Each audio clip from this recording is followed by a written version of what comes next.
So you're one of the lucky who got their hands on a pretty sold out Chromecast. Hell, you might be watching this video on your television right now.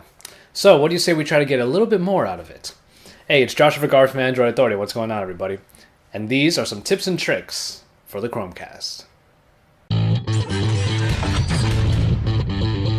But before I get into the tips and tricks, I want to answer a couple questions that came up in the review. Basically, the Chromecast does not stream content straight from your phone or tablet. So if you have some local content on your tablet or on your phone, it's not going to be able to be casted over to your television.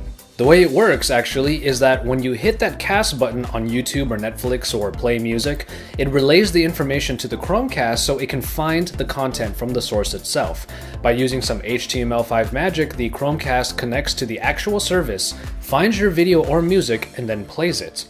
After you install the Chromecast app and then update all of your media apps, this is all available.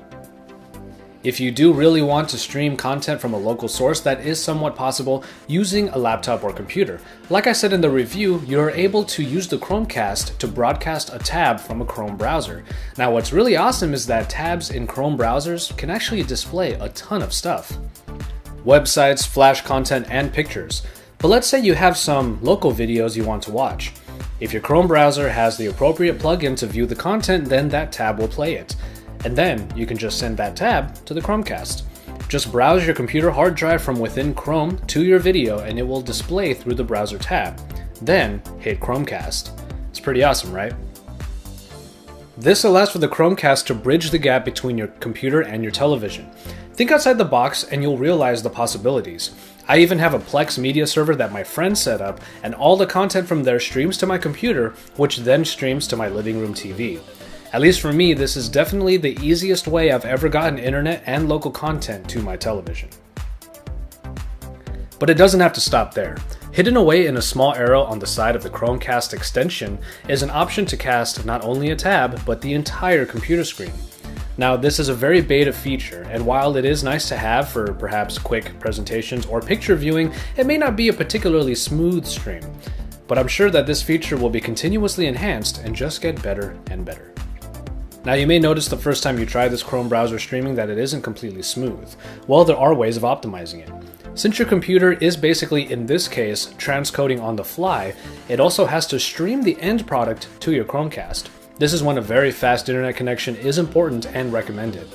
In the browser extension, hit the options button and you'll see the main way of helping this. The transcoded footage can be set to a high bitrate 720p, regular 720p, which is the default setting, or a much easier 480p. Now for my decent internet connection, 480p works beautifully. Sure, it isn't high definition, but it's better than choppy video. So those are just some ways of getting more out of your Chromecast, especially if you're using a computer. But let's get back to the hardware itself. If you happen to have a TV that has HDMI version 1.4, then you may not need the USB charging cord or the wall plug because the TV may be able to route power to the Chromecast itself. Unfortunately, I don't have any TVs that are able to demonstrate this. But on the other hand, you might want to keep it plugged into the wall because there's an extra feature in the Chromecast that might work for those of you who happen to have these TVs with these particular versions of HDMI. See, if you start a cast from your phone or tablet or from your computer and your TV is off, it can send the information to the Chromecast and recognize that the TV is off and then turn it on and switch to the proper source. Unfortunately, again, I don't have any TVs that can demonstrate this. And finally, this tip is for anybody who ran into the same problem that I had in the review. Like I said before, my DLP TV does include an HDMI input, but it is rather old and the 5.1 system that came with it requires audio to come straight from the source. If you haven't noticed, the Chromecast has only the HDMI output. Some people commented that I could get an AV receiver, but those things can cost over $200.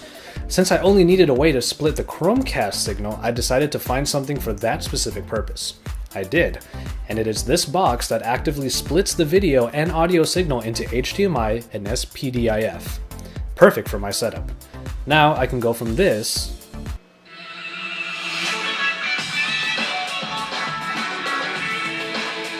to this.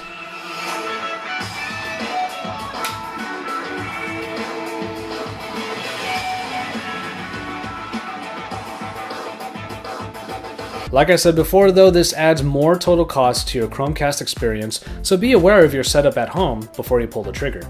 But to me, this was worth having my big screen available for all my viewing pleasure. And so, there you have it. Just a few tips and tricks for you to get even more out of your Chromecast. I think the best feature is still the Chrome browser tab broadcasting, because you could do so much in a Chrome browser and then all of a sudden it's available on your TV.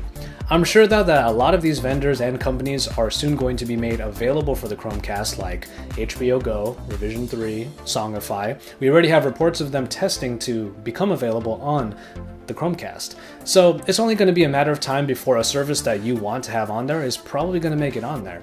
And that's what's great about the Chromecast. It has a very open architecture so that when the SDK is released, a lot of people are probably going to jump right on it. So broadcasting a Chrome tab from your computer will likely be just the workaround you have for now. And pretty soon, a whole lot of possibilities are going to open up. As always, for the best coverage, make sure you stay tuned to Android Authority's channel. Drop us a like down below, don't forget to subscribe. And once you're done with all of that, head on over to androidauthority.com. We're your source for all things Android.